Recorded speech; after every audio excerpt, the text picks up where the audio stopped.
Hello everybody, my name is Dawn Campbell and I'm your host today, and this is another CPD and business building webinar with the IAPC&M.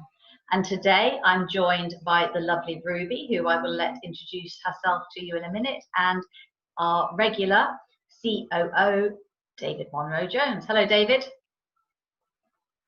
Hi Dawn, and hi everybody. Now Ruby, I know that you're upgrading yourself to Master Coach soon, so please just introduce yourself as it's the first time in the hot seat and joining one of these sessions with us. Hello, so I am Ruby McGuire. I'm known as Business Mastery and Mindset Queen. So I work with my clients to help them become queens of their business. So working around leadership. So I have 5 gems to my crown actually. So we have leadership, we have business mastery, we have creativity, we have law of attraction, and we have mindset, because I like to bring in the law of attraction element as well. So I help my clients to attract dreamy clients, but really it's around the mindset of stepping up as queens and, you know, going that next level in their business, of bringing outsourcing and bringing in teams of people and really stepping up as CEOs.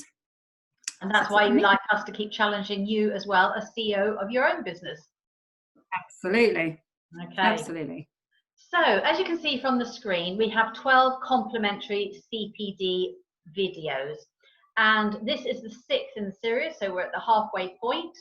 And we're going to be discussing powerful questions. Now, all of these CPD complimentary calls are to help people get through the accreditation process, and in particular, the assessment call as smoothly as possible and with the best possible results. So what we're talking about is things that complement the training that you've already had. Now, I know that T-Grow and Grow are the most popular models out there, but if we compare the questions in that model to our capabilities, we'll look at some powerful questions in each of those capabilities. But first, I think we need to just clarify what is a powerful question. So what is your definition of a powerful question, Ruby? I think a powerful question is when you get below the surface of what's going on. If you don't ask a deep enough question, you help a client, but you're not helping on that deep level, so you're not getting to the root of the problem. So it's a bit like going to the doctor's surgery and you're just treating the symptoms, you're not actually getting to the root of it. And a powerful question will really cut through anything that your clients, you know, maybe procrastinating on and that kind of thing. It will dig deep into what's really happening here. What do you really need to be working on? It takes it to a new level. Thank you. And David, what would you add to that? I wouldn't add sort of a massive amount, actually.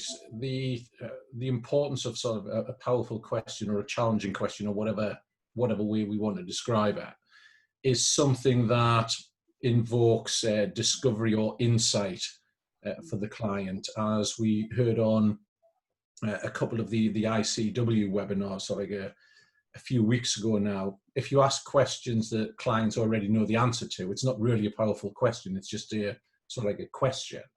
So the question itself, you know, like as Ruby rightly says, you know, like has to go below the surface and instigate something or evoke something in them that creates a, you know, like a new perspective potentially, or possibly even raises something to the surface that they haven't really wanted to face before. Mm-hmm.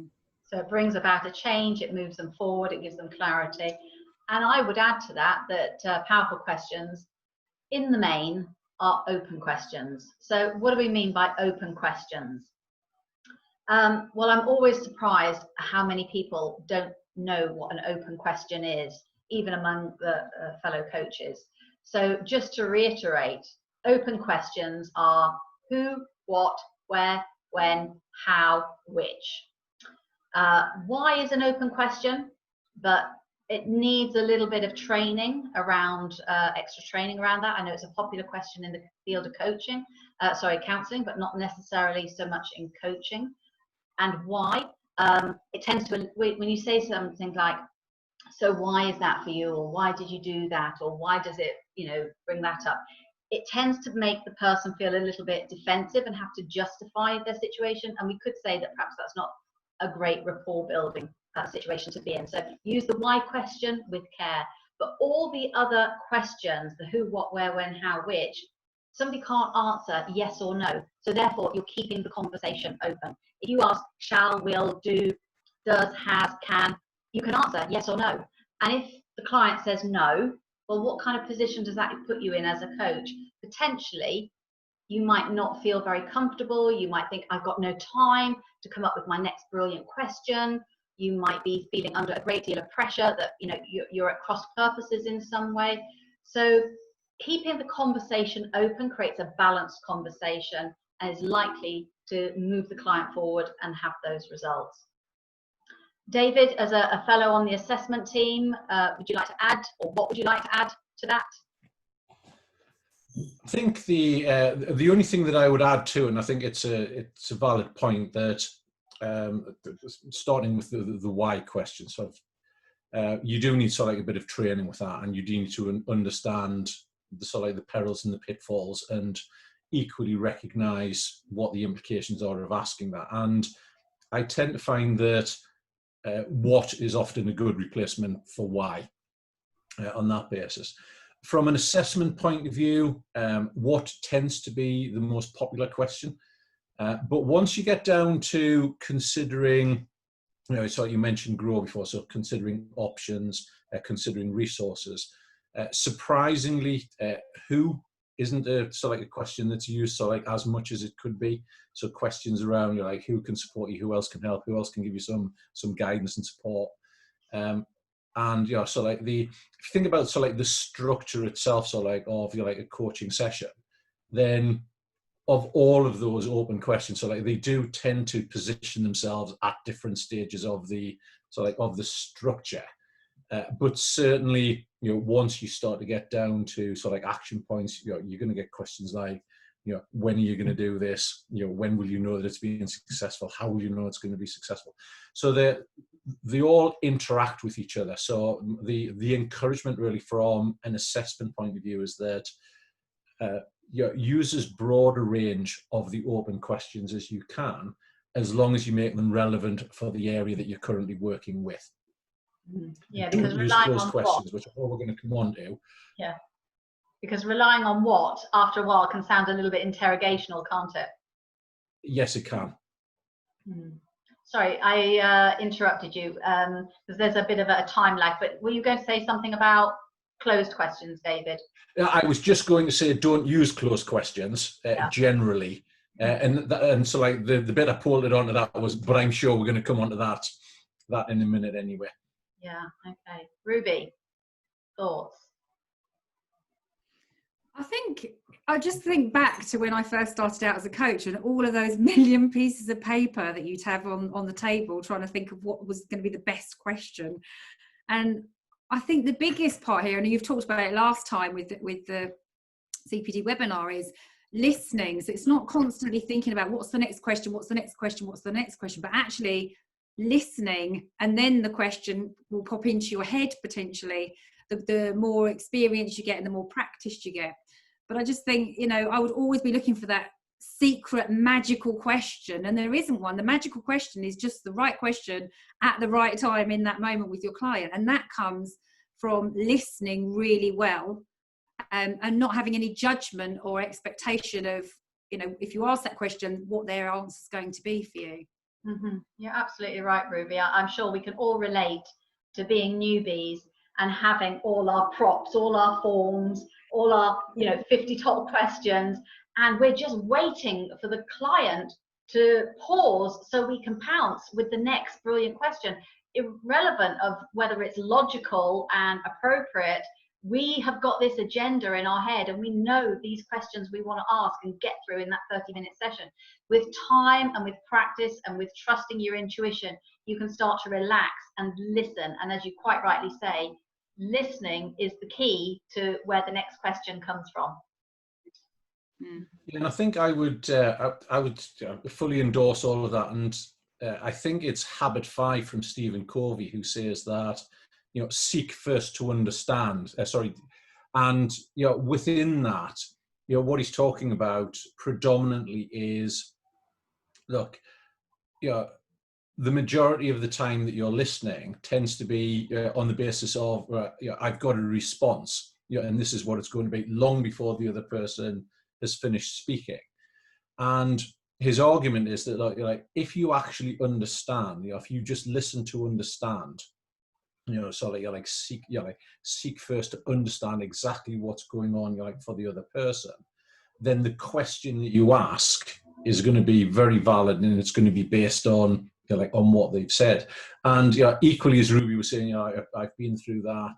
I've got books that have got lists of powerful questions, and equally, I've done the post-it note. I've got my post-it note. How dare they not say something that I can't ask this question? I'm going to ask them anyway, and see what happens.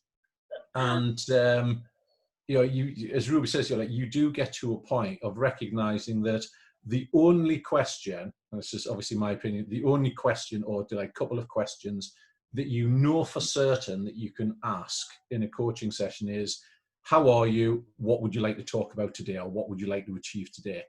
Because other than that, unless the client has been in touch with you beforehand, you've got no idea what's going to come out. You've got no idea how they're feeling, what's going on for them, what they want to work on.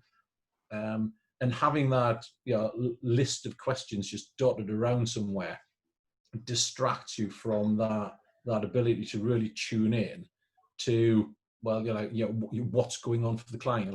What can I ask them that is going to help them move from where they are to where they want to go to, and is of a fundamental benefit to the client relationship.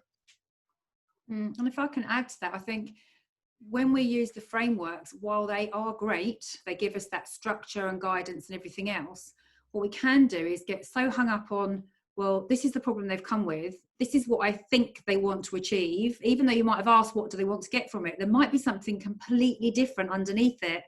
And if you don't ask some of those more powerful questions, you won't get to that. So again, it's that surface level, but because we're getting locked into the framework's useful to a degree, and it really is, especially when you're first starting out.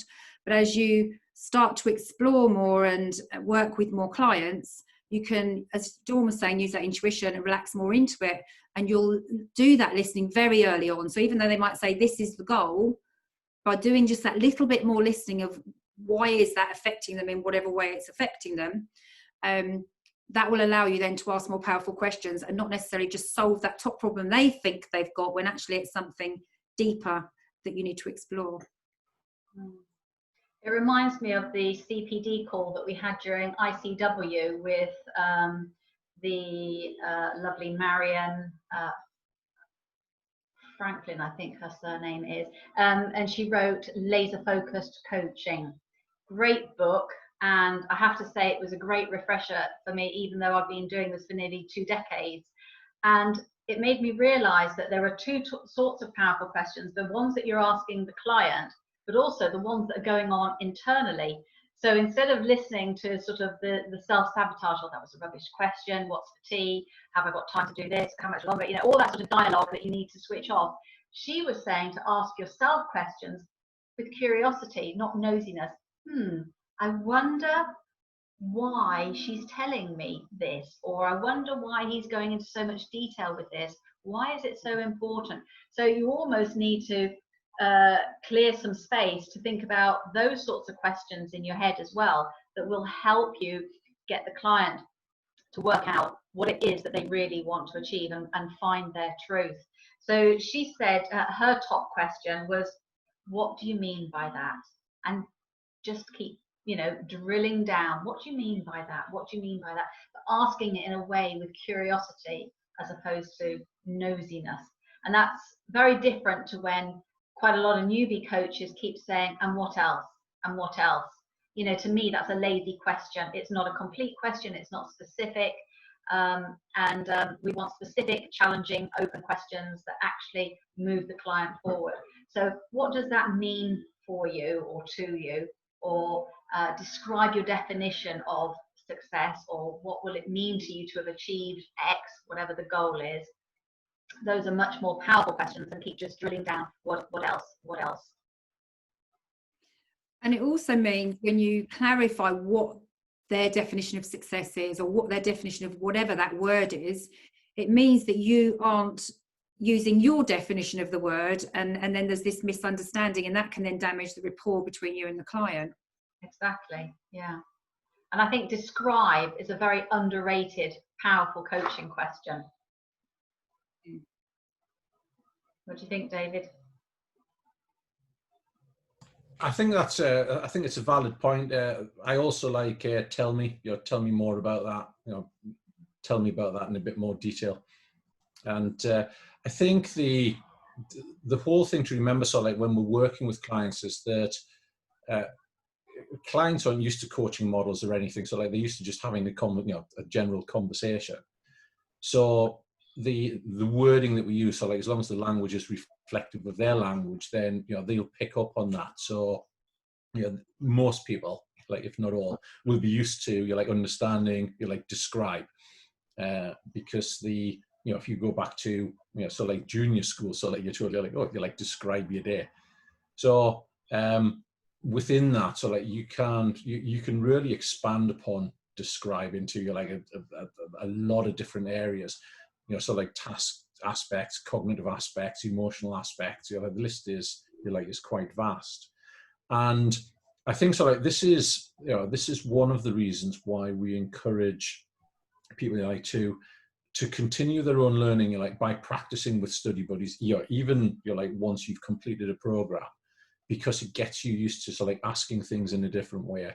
Working with a supervisor, to understand different ways of doing things, why things work with one client, why they didn't work with another, and that can equally come down to the way questions were asked, not attuning questions to the personality, the modality of the client that you've got, and just being able to expand your vocabulary and understand what's going on. It's not just about going, right, well, I've asked this question, what else can I ask? It is, it's just that fine tune, as you mentioned, that fine tuning to understand, well, what exactly is going on for the client. And as you were saying, being curious about I wonder why they did say that, or they've said that a couple of times now, almost in passing, but it seems important. But also, just connecting the dots between the listening element and the questions is listening for the way that they respond to something as well. So when you ask a question such as how motivated are you, and I'm sure we'll get on to scaling questions at some point, and they go, oh yeah, I'm really motivated, and you just if you don't listen to that, you just tick the box and go, oh well, they've said they're really motivated. So there's listening for that underpinning current to connect the questions that you've just asked. I would just add to that something like the describe question, particularly again for newbies who are still trying to struggle to pull it all together, is a really good question to ask when you're trying to ascertain the client's BHF. So if you say, describe your definition of success, and they say, well, what I see is, or what I feel is, then you've at least got very early on in the call an indicator of whether they're kinesthetic, visual, or auditory. And then you can tailor your language and your questions accordingly to build that deeper level of rapport. Ruby, thoughts? I think there's a really good, it's kind of sidetracking slightly, but there's a really good book by Phil Parker, I think it is, and he and it just makes the point about asking questions rather than giving opinions.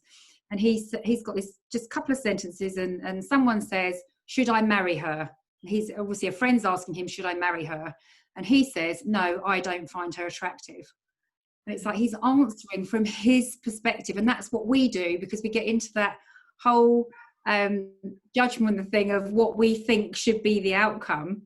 And I just think it's a really brilliant way of showcasing it's so much better to have that conversation. And I had a thing, exactly this happened last night, actually, because I was working with Ian, or my husband, on something, and I thought, I'm just going to play and coach him for 5 minutes. And we just did this thing around his goals that he'd been working on and that kind of thing. And because I've done, it was all to do with his business, and we're mentoring bits and that kind of thing, I thought, oh yeah, and you could, and I just, no, just shush, just keep away and keep out of it, and just ask some really good questions.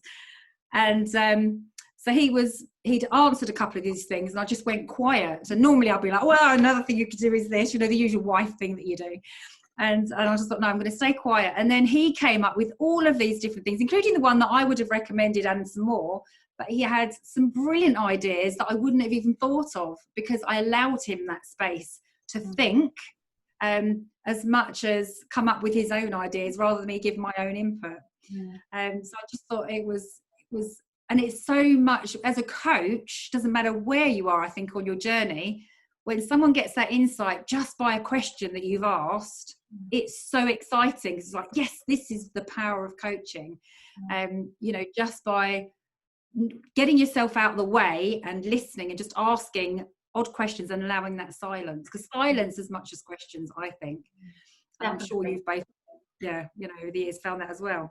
We covered silence in some detail in call number 5, active listening. But you're absolutely right, Ruby, because by you having that silence and creating that space, you empowered him, and he's going to buy into the options and the actions. Whereas if you'd said, well, ask this or do that or think about that, that probably would have been at the bottom of his list.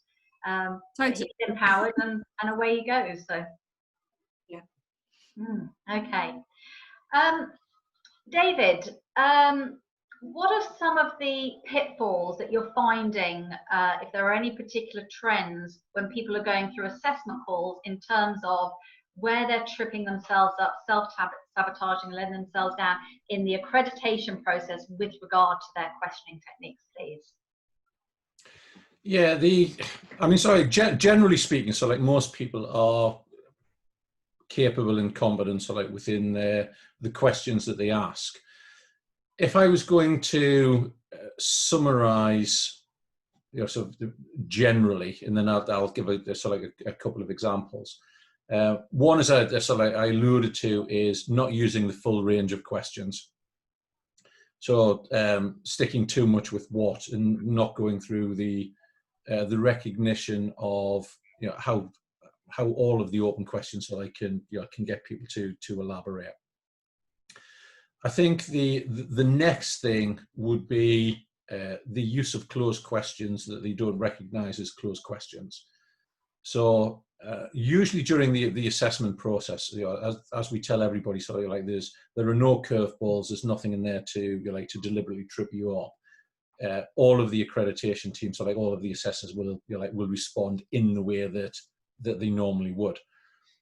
But there are a couple of times when somebody asks you a closed question or a leading question along the lines of, could you tell me more about that? Yes, I could.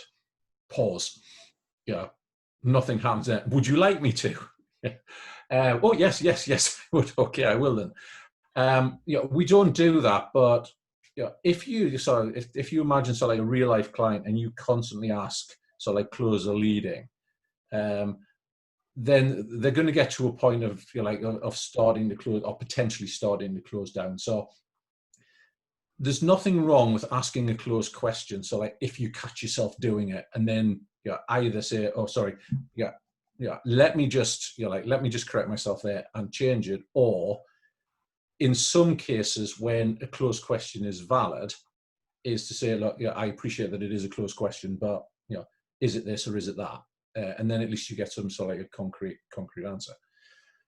I think the other thing that often comes out with this is, and the description that I used to use, so like when I used to run training courses, so like on recruitment, and we used to talk about opening questions, is that it's a bit like a funnel, and that you start off with your open question, so like your generic open question.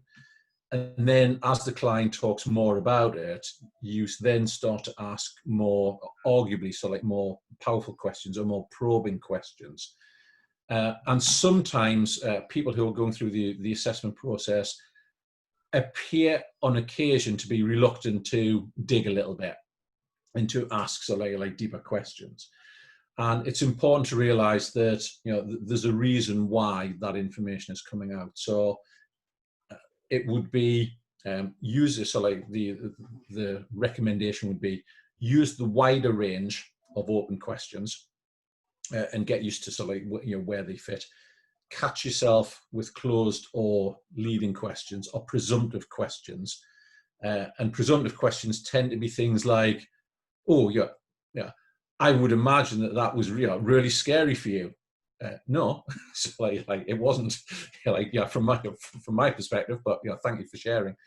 And it's little things like that as a colleague of mine, so like, is really fond of saying, only the client can live in their skin, so only they really know what's going on. And if we don't ask what's going on, everything after that is an assumption.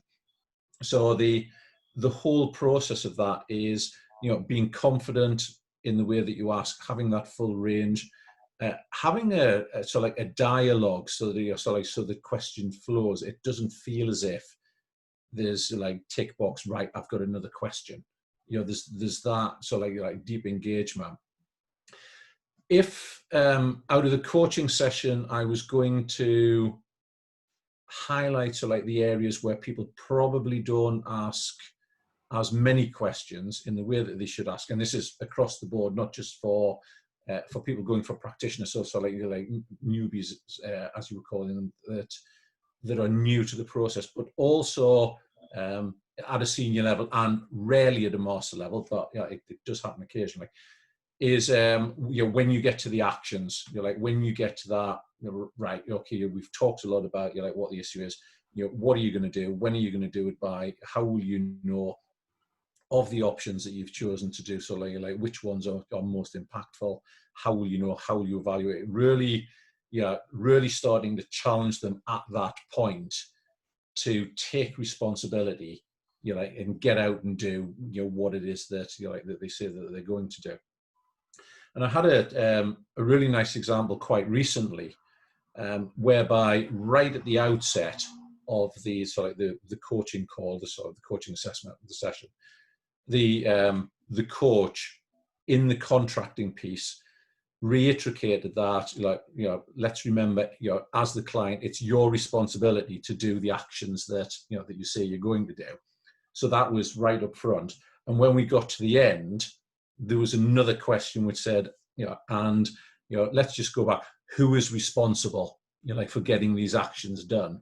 Whereby, the response had to be, it's my responsibility. And when are you going to get them done? But I'm going to get them done. And, how will I know? Well, you'll know by this way. So it was really, nailed down at the end. And, there was, to coin an experience, there was no escape. It was right, we've got this. I know what I'm going to do. You know what I'm going to do. We know what I'm going to do it by, etc., etc., etc. And that was at a, that was sort of for a practitioner coach. It was really, really good. So the whole thing about the questions is that, if you had to narrow it down, it's, can you ask the questions that allow the client to understand what it is that they're dealing with, and as Ruby said, and potentially dealing with something that you didn't realize that you were dealing with, but apparently you are, and then be able to talk about it and get a resolution from it. The one thing that I would say that a few people do fall into the trap of is not following up.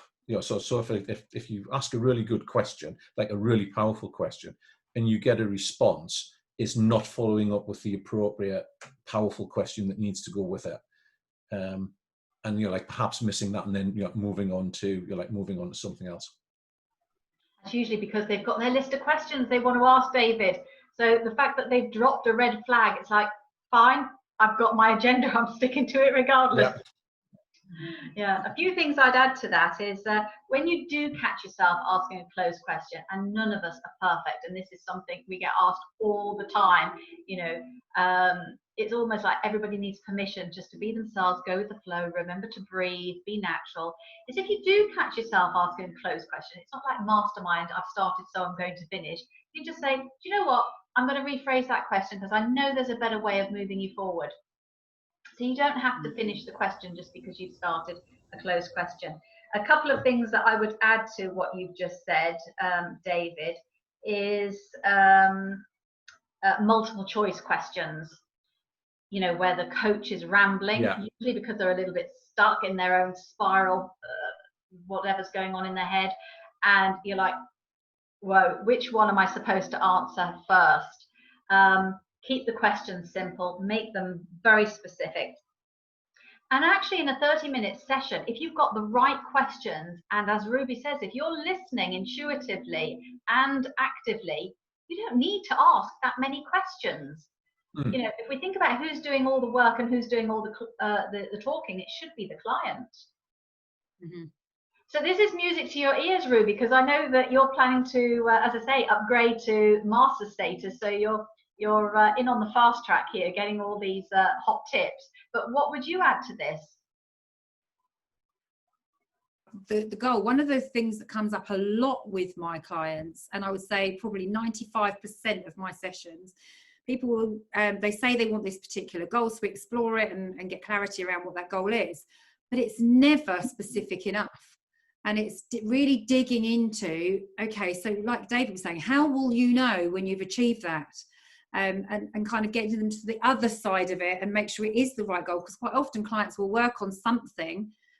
One of mine, a prime example, for a couple of years, I thought I want to do a TED Talk. Really want to do a TED Talk. I don't want to do a TED Talk. I could do one. I don't want to. And I realised it was because everyone else is doing TED Talks. And it was only when I explored the ins and outs of it that I was doing it because everyone else was doing it, rather than it being my very own goal. And I think one of the things we need to do as coach when we're doing this questioning is get real clarity around, one, is it their goal? When they've got it, do they actually want it? When they get that outcome, do they even want it? Which is a really powerful question. Let's say you've achieved that goal right now. Would it be what you want? Not necessarily would, but you know, how will you feel when you've got it? Working with their VHF, what will you see, hear, feel?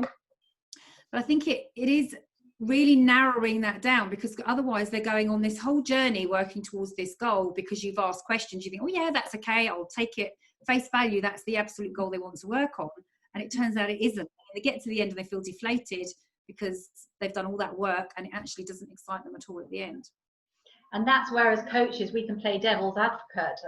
If I think about a scenario I had recently with a client who was going for a promotion, and I said, like you said, so fast forward, you've got this promotion, you know, how is life going to be for you? And he said, well, I'm not going to be one of the lads anymore. I won't be able to clock off at 5 o'clock anymore. I'm going to be management. I'm going to have to do admin. I'm going to have to wear a suit. And we went through this whole pros and cons, and actually decided he didn't want to be promoted. You know, so it just felt natural progression. Of course, everybody wants promotion. They want more money. But when he thought about it, the bigger picture, having a coach helped him realize, actually, he didn't need to be a chief. He was happy being an Indian because there was a lot of other benefits that he got with the lifestyle that he had. Yeah, and I think one of those questions is, you know, what's the impact of you not getting it? Because it's like, well, if you don't go for this, then how are you going to feel? But what's the benefit of you not doing this? So, for example, if I was saying you're going to write a book, the benefit is you haven't got to put all that dedication, all that time in, and that could be spent somewhere else on other priorities. So I think they're two really, the flip, the two together are really powerful questions as well, and getting that. Thank you. Yeah, that's a great reminder, Ruby, that the benefit, what is the benefit of not doing it, is almost as powerful, isn't it? Okay. So if we go back to, you know, one of the most popular coaching models like T-Grow, let's just have a quick run through the elements. What would be some great questions that you would ask in the Teach section, David? Just one or two. For T, typical ones for me, so like would be, you know, what is it that you want to talk about today? Yeah, and how can I best serve you in the time that we've got? Great, thank you. Ruby? So what would you like to focus on today? Very similar. What would you like as an outcome by the end of the session? Okay. What would I add to that? Yeah, if we could only focus one thing on our short time together, which one is it going to be? You know, and that's particularly when clients say 2 or 3 type issues. So that would be nailing down. So which one are we going to focus on first? Okay. We usually get a list, don't we, of 10 different things that people want to work on. Yes, definitely.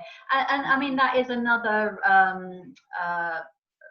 important learning curve for practitioners, that they do need to help the client chunk down the goal and get very specific. Using the which question is obviously very powerful there.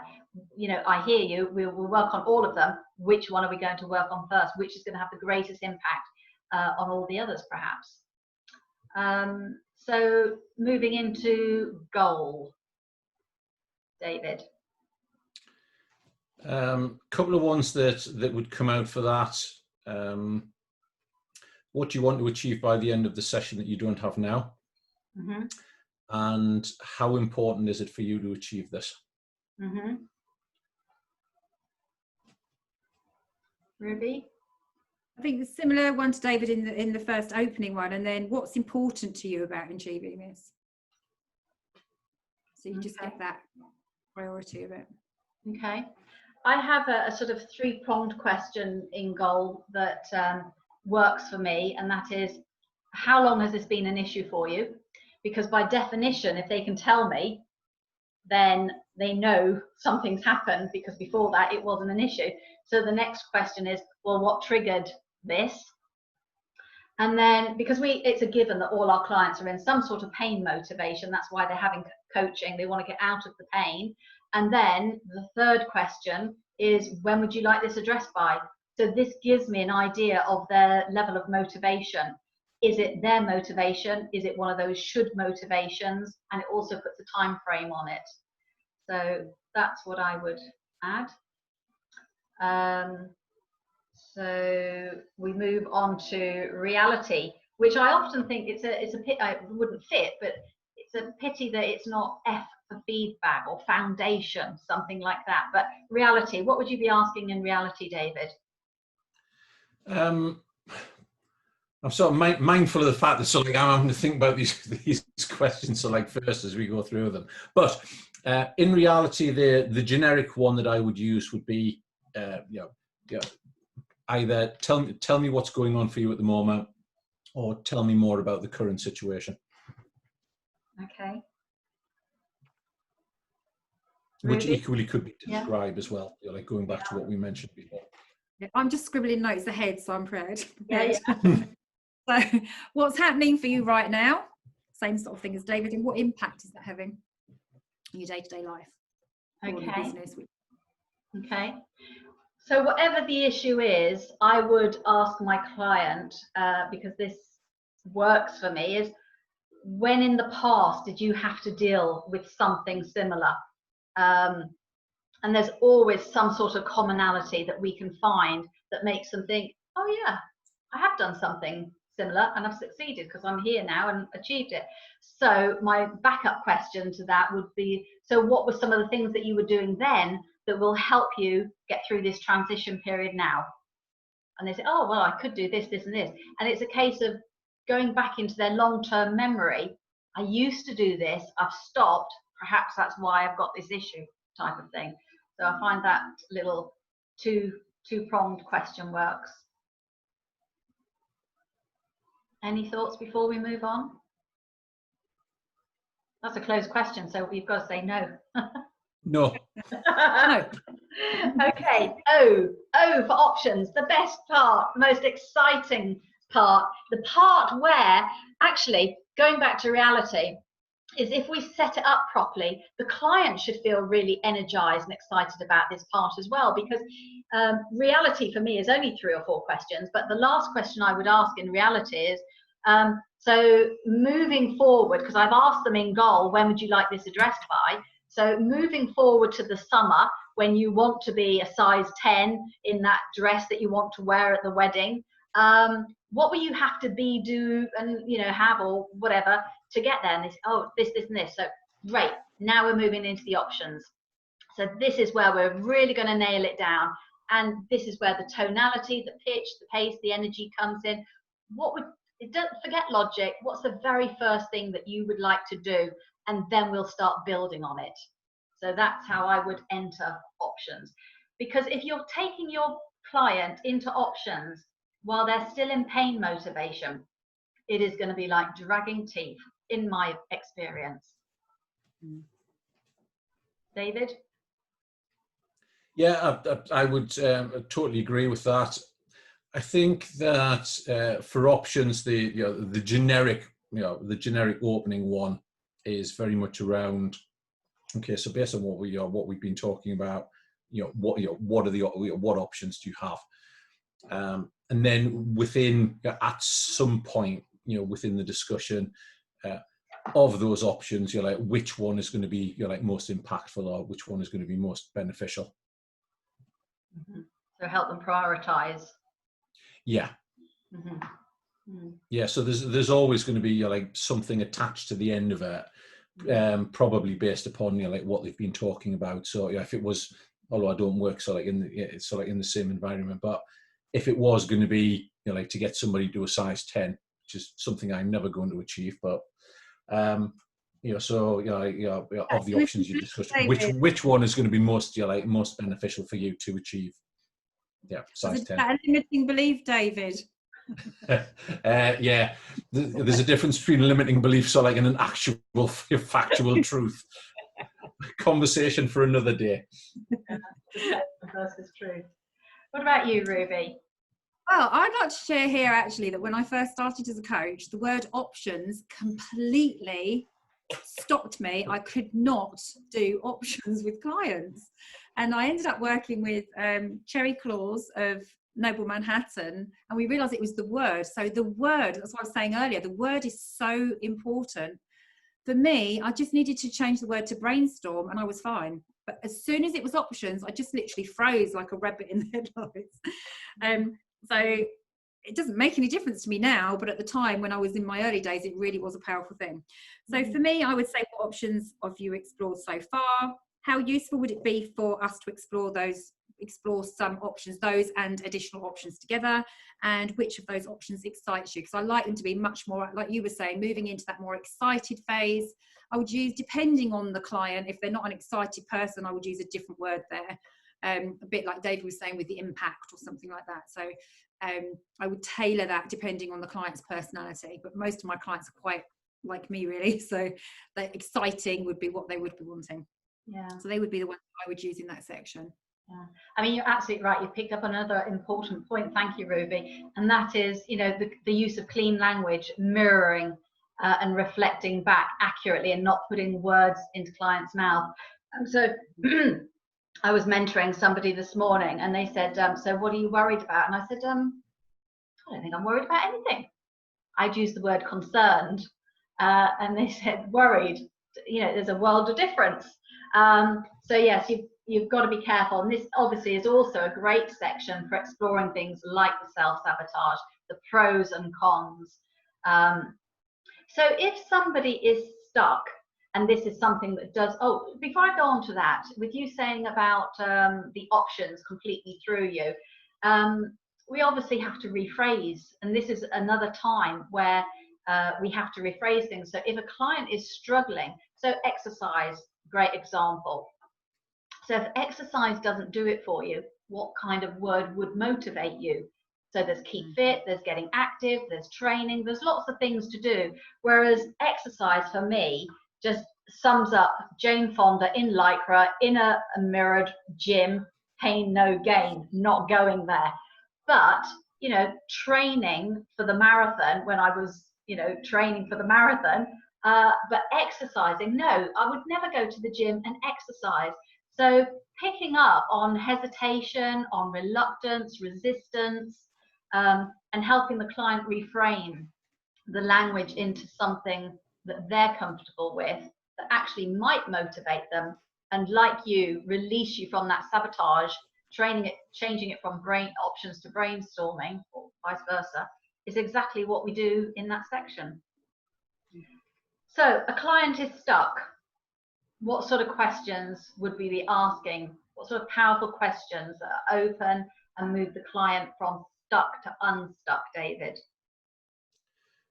One of the ones that is useful to use, but it depends upon what the person is stuck on, is especially so like if they turn around and say, you're like, I don't know, is you're like, if you did know, you're like, what would the answer be? And if they're really stuck, you can turn it around and say, look, you're like, if a colleague, a friend, a partner came to you with exactly the same situation, what advice or guidance or or support would you offer? You see, that's interesting, because if I'm being coached and they say, well, if you did know, what did you say was the question? If you did know, what would you do? If you did know, what would you do? I'd want to bang my head on the desk, because I think I would be doing it. I just don't know. That's why I need your help. But it brings humour sometimes, doesn't it? And humour is a very important part. So I would add to that I really like your example of getting somebody in the third party, because it depends. Again, this is a cultural thing, but Brits tend to love giving advice. So I would say to my client, particularly if it was a British person, fast forward to the summer and you've achieved your goals, and somebody in the family said, fantastic, how did you do that? What would you say to them? And they say, oh, I said this, this, and this. And I said, that's really interesting.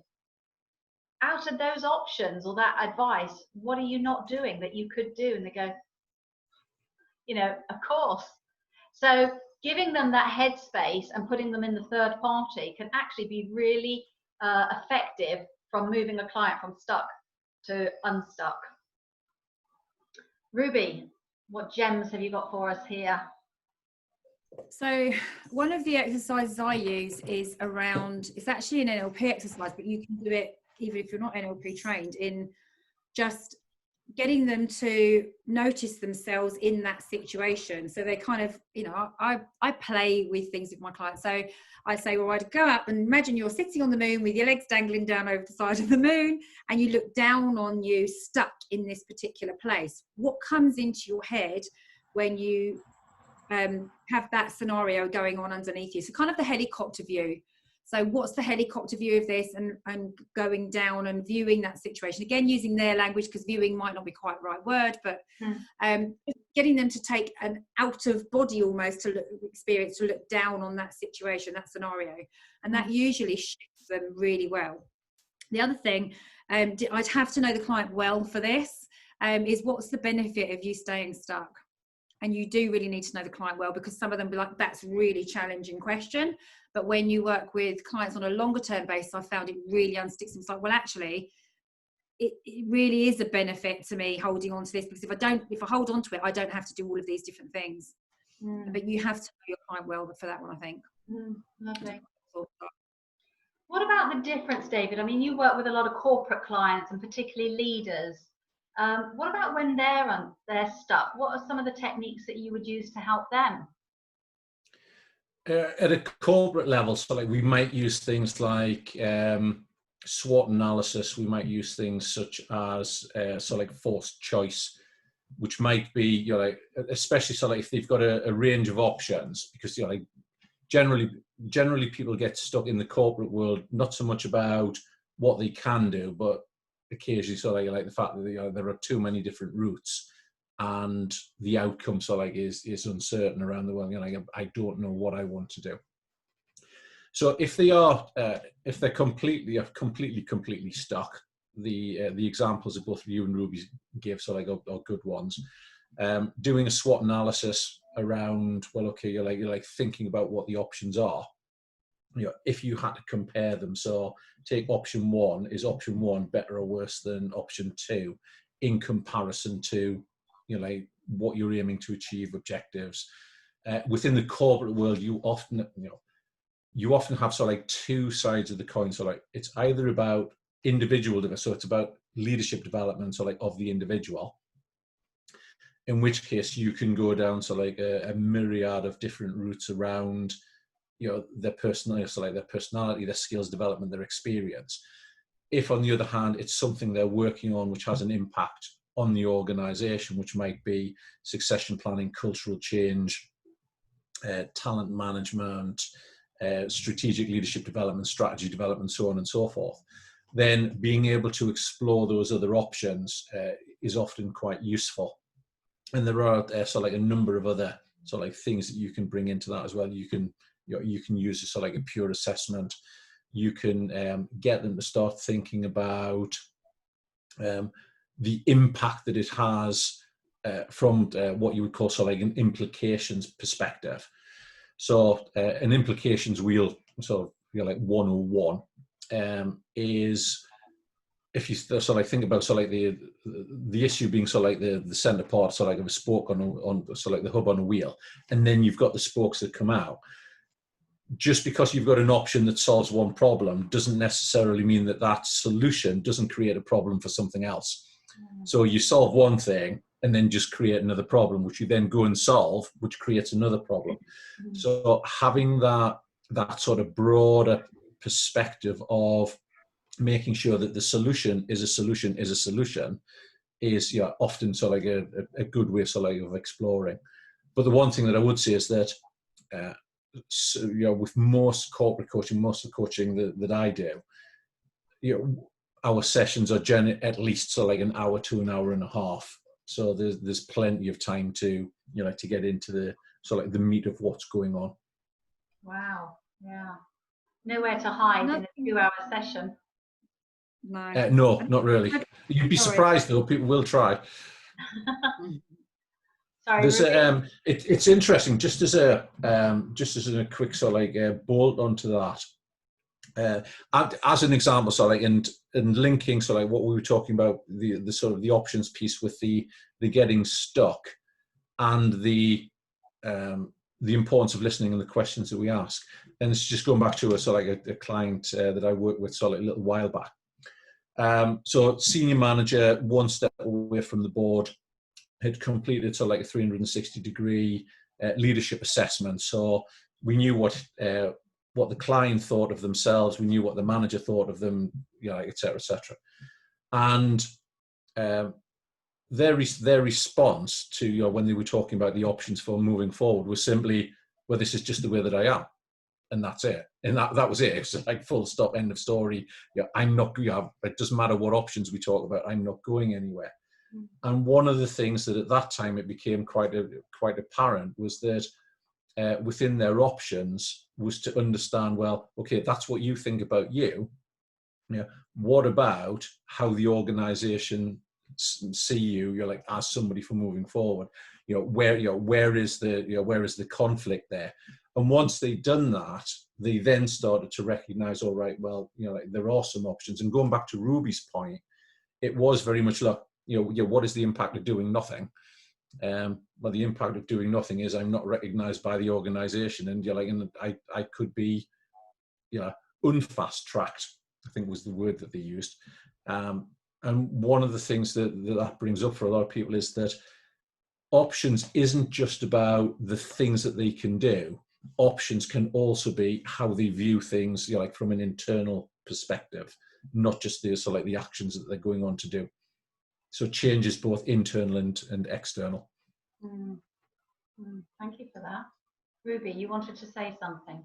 Yeah, so one of the other things that I would say, because I think it's easy to buy into a client's story that they're stuck as well, and they've made it this, I'm stuck. So it's sometimes it's like, what if you're not stuck and you just go quiet and just see what happens?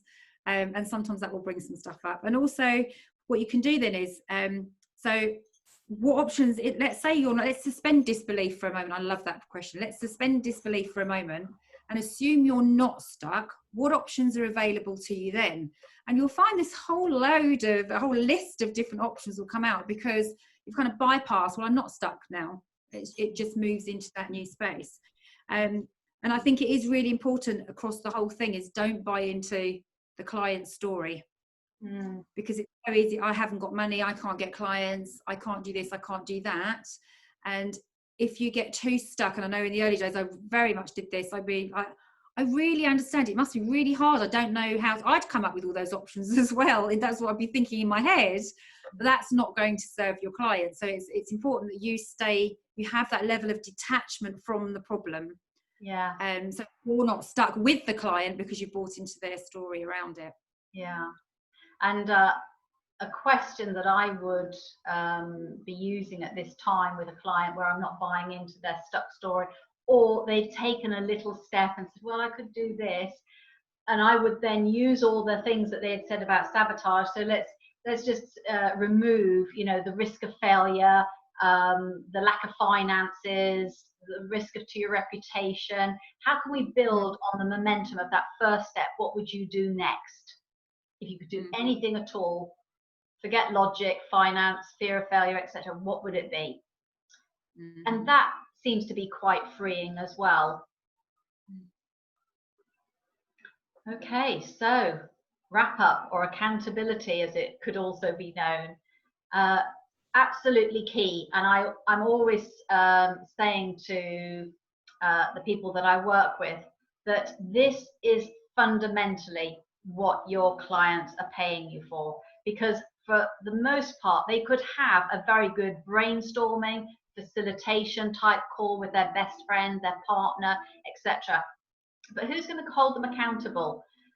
This is what they're really paying for.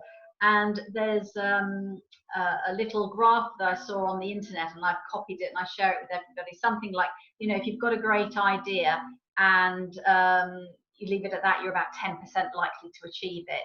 If you've got a great idea and you write it down, you're about 25% likely to achieve it.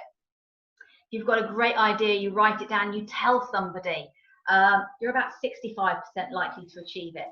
But if you've got a great idea, you write it down and you tell somebody and you feed back the results, aka to your coach, you're 95% likely to achieve it. So this is where we really earn our money. And David, I mean, the lady that you said, the practitioner who really, you know, had the good contract and nailed down, there was no escape. She sounds phenomenal at exactly that. So what would be some of the questions that you would strongly recommend so that everybody demonstrates good capability in the wrap up? I think so one of the things that we've alluded to, so like around your like really good questioning, is that, you know, they're short, sharp, and straight to the point. And I think so like once you get to the end, it's very much questions such as, what actions are you going to take?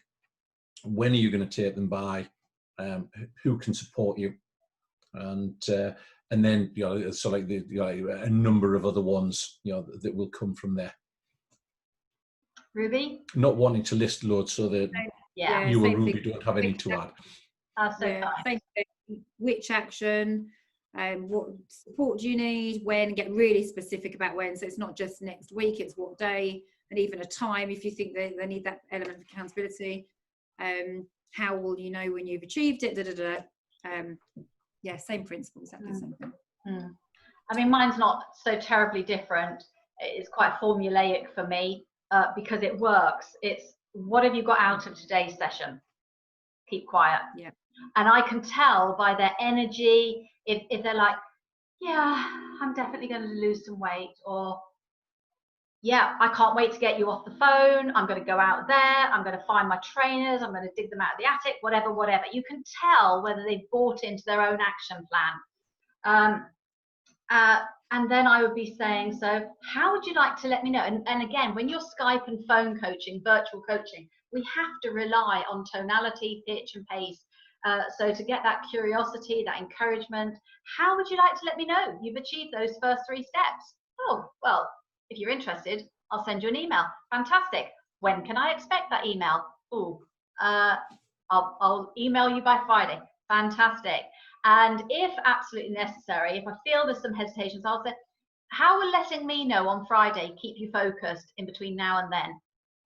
They say, well, I'm going to be thinking about it on a regular basis, and I don't want to, you know, email you to say I haven't done it and all the rest of it. And because I've asked, when would you like to let me know? That then tells me when to book my next session with them. So I do it fait accompli. Okay, so you're going to let me know on Friday. That means we can have another session to build on our momentum Tuesday of next week, or the Thursday of the following week, which would suit you best. So I never actually say to my client, would you like another session? Or Would you like to let me know when we're having another session, or will you email me, or how was that? It just flows beautifully for me, that kind of scenario, and just builds on that momentum. And that, I think, deals with another issue that coaches have about asking for the next booking. Even if they've paid for a couple in advance, it's like, oh, let me know when you want one. Well, who's got the diary? Who's the professional? You're one coach with hundreds of clients. They're one client with one coach. Who should have the dentist, the lawyer doesn't say to you, oh, let me know, when you can come. They look at their diary and give you some options, don't they? Thoughts? Anything to add?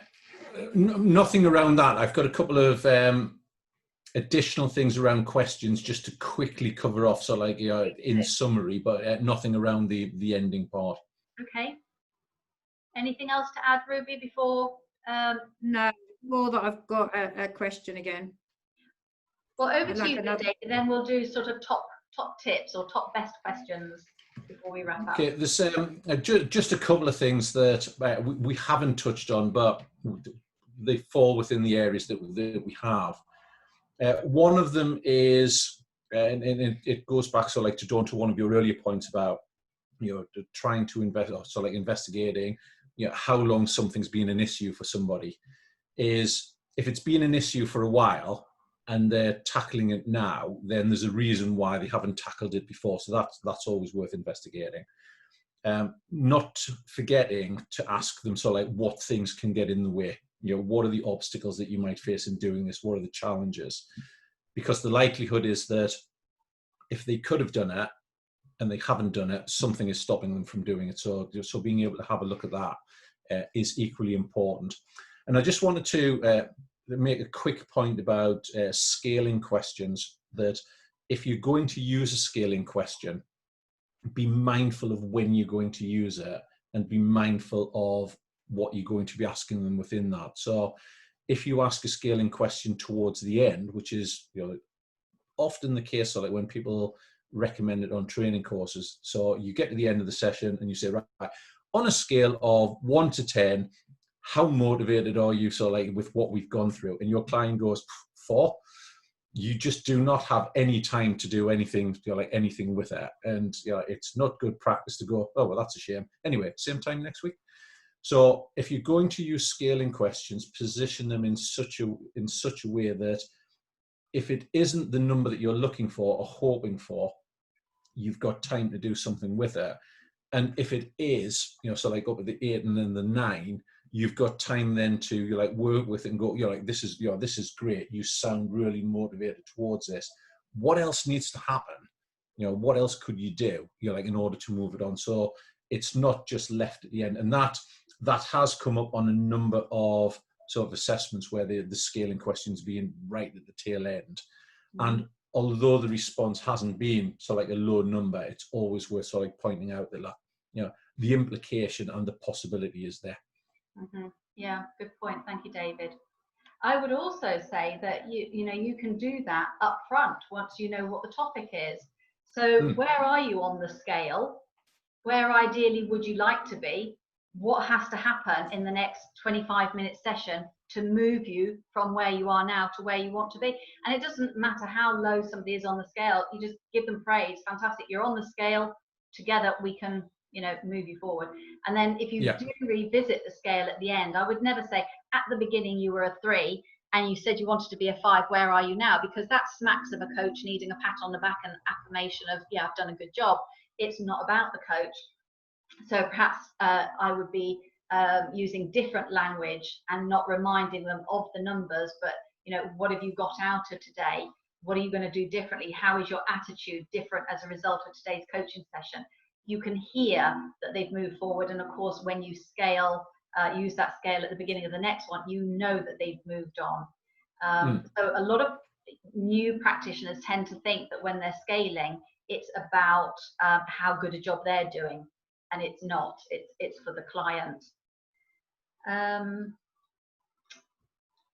Ruby, what, if anything, would you like to add before we just move on to favourite questions? Yeah, just a couple of little questions. So obviously we talked about clean language, so keeping your language as clean as possible. For those who don't know what that means, I got this when I was way back, these clean change cards. They're by David Grove, and they were brilliant when I was stuck. There's only 13 questions, so it might be, and what happens just before X? So let's say somebody feels angry. So what happens just before you feel angry? So they might have said, I feel angry, or whatever. And then you just explore it. So it's just a great way for you to stay out of the problem and keep it top level. When did you decide that? So I'm rubbish at public speaking. When did you decide that? Because often when we're working with clients, we're going back to that limiting belief. And when we're working with the limiting belief to clear it, there'll be a decision that they've made. And that just helps them, oh, well, yeah, I think it might be that. And that gives you a lot more powerful content then to work with. And then you can go deeper with the questioning. And what evidence do you have to support that? I think I learned that off you, Dawn, because the number of times you've asked me that one. And what evidence do you have to support that, whether that's good or bad? And then what's important to you about resolving this now? Again, it creates that sense of urgency. Like David was talking about, creates that sense of urgency.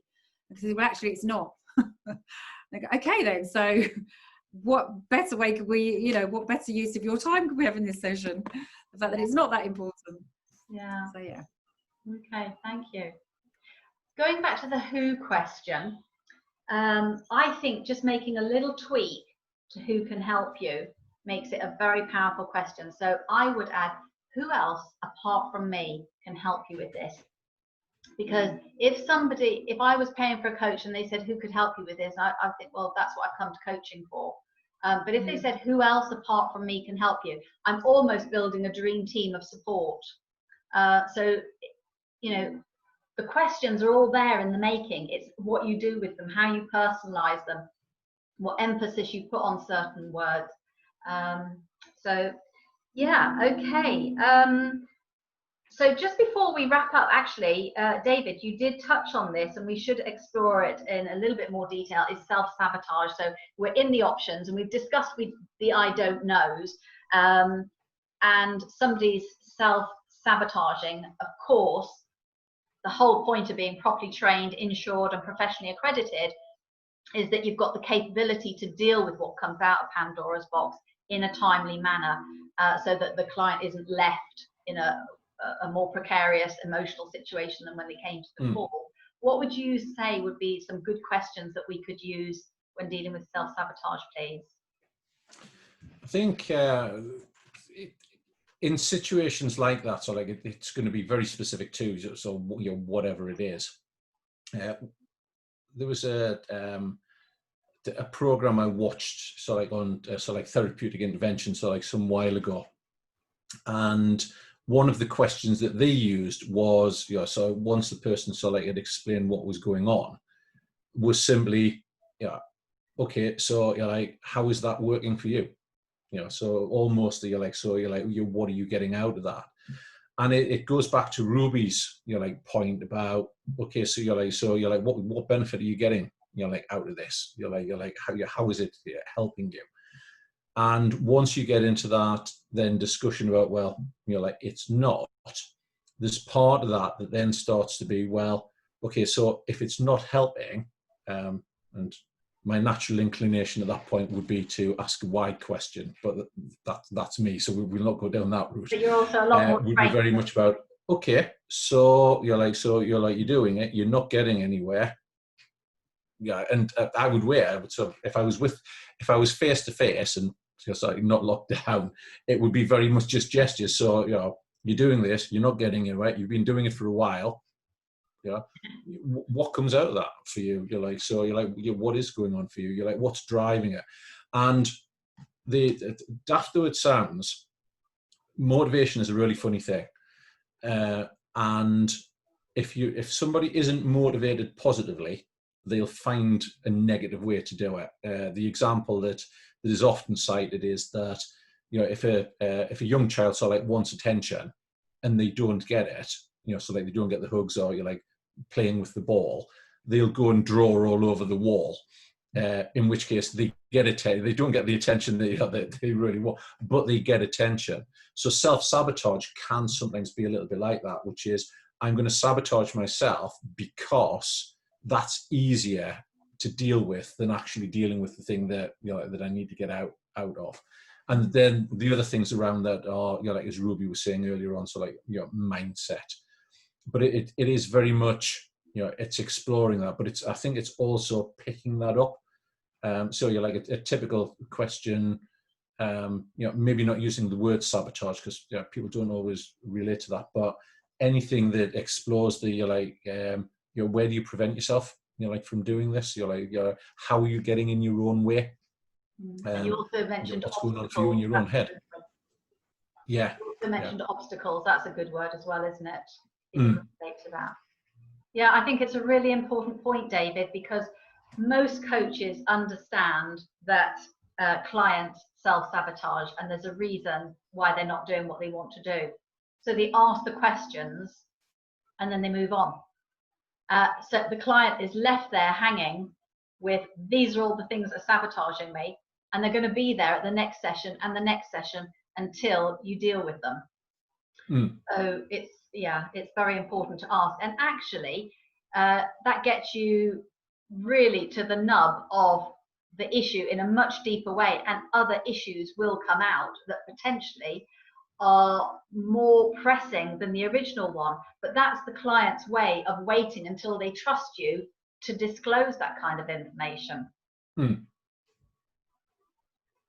Ruby, what, if anything, would you like to add? What are your cards telling you? I'm not looking at that. I've just said, I think there's, I can't think of her name now. Byron Katie. Jenny. She wrote these 4 questions and then a turnaround thing. And is it true? So they might say, well, I'm rubbish at X. Is that true? And if it's a confidence thing, especially, one of the things that I will say to somebody if they've talked about confidence, that, well, I haven't got the confidence. I literally don't talk about whatever it is they said they haven't confidence in. So they say, I haven't got confidence in doing video. I'm not confident, but they're relating that to the video. So where in your life are you confident? Because we know it's a situational thing. There'll be certain things, you know, you might make a mean spaghetti bolognese, or you might be really confident doing your gardening, or so what they can do then is kind of borrow some of those skills and feelings and everything else for the area they need to be in. And it might just be they need to go on a training course around video, or they might need to develop some skills with just practicing with a buddy or whatever. There could be lots of different ways that could then open up. And the other thing that I find, so is it true? First of all, how do you know it's true? And then if it's confidence, explaining that is situational, and that could be with anything. So it might be a skill that they can learn, but they're associating it with, actually that just means I'm rubbish at whatever that is. Who would you be without that thought? I think it's another one of hers. But if you didn't have this X, whatever X is, so it might be if you didn't have this fear, if you didn't have this lack of confidence, if you didn't have this low self-esteem, or whatever it is, what would be possible for you? And that helps them just go into a place of possibility, rather than keep thinking I'm stuck in this place and I can't get out of it, I'm so scared. If you didn't have this, what would be possible for you? And it just moves them into a new place. So always coach the person, not the situation or environment. Yeah, very good point. Thank you, Ruby. So it's time to wrap up. I mean, these sessions are great fun and they fly by, and we end up getting much deeper than we thought we could in this short time. But what would be your top tips to exploring and creating your own set of questions? Because, you know, there's different clients out there for all the different coaches. There's plenty for everybody, and we're all different, and we all have the questions we love and are wedded to, and questions that we hate. So we'll just take a quick turn to wrap up with top tip, best question, whatever you want. David. Top tip, ask the question that is most relevant for the client at the moment, not the one that you want to ask. One of my favorite questions, what's the impact of doing nothing? And tip for moving forwards, never forget that there is a reason why you reflect on coaching sessions, part of which is to consider the questions that you've asked and how the session went in order to improve yourself. So like for future sessions, not just with that client, but for all clients. Wow, thank you. Ruby? Yeah, absolutely, about the reflection thing, because there'll be questions you think, oh, well, if I'd have asked this question instead, have a curiosity around what happened in those sessions. So if I'd have asked that, would that have gone down a different path? Or if I'd asked the second question, would that have helped make it a more solid session? Silence, definitely silence. We want to keep filling it with questions, but actually you'll get much more from the client if you just shut up. And read between the lines. So it's like David was saying earlier, there'll be things that are being said, but there'll also be things that are not being said, and you can notice that in how people are speaking. If you're doing video, you'll notice the change. And you might say, well, how excited about that goal, and they're like this. So we know then that there's some work to do. So I think really read between the lines. If you're listening on a call, just notice if they go quiet for a moment, there might be a reason for that silence. It could be someone's just knocked at the door, or it could be, do you know what, I don't want to go here. And then that's something you can work with.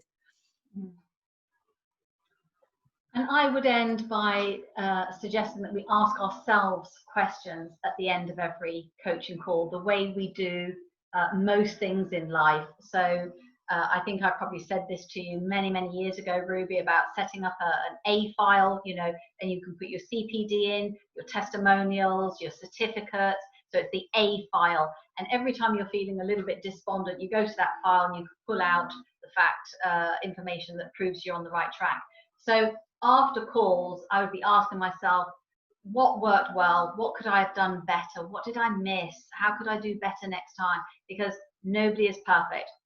It doesn't matter how long you've been doing it. And in fact, the longer you've been doing it, the more you need to keep checking in and not being complacent. Keep on your toes and keep up with your CPD and listening to webinars and networking and sharing with other great coaches like David and Ruby today, so that you can always strive to be the best that you can be and available and open to the next client. So thank you, Ruby. Thank you, David. I hope that wasn't too scary for you, Ruby, and we'll see you again on another call. You will. Good. And we will see you again for direct communication, which is towards the end of July. So enjoy the rest of your day, everybody. Anybody who's got any questions that we didn't cover, you know where we are. You can find all three of us on the IAPC&M directory. But keep your questions open and you'll enjoy a balanced conversation. Thank you. Bye-bye, everybody. Thanks, everyone. Take care. Stay safe. Bye.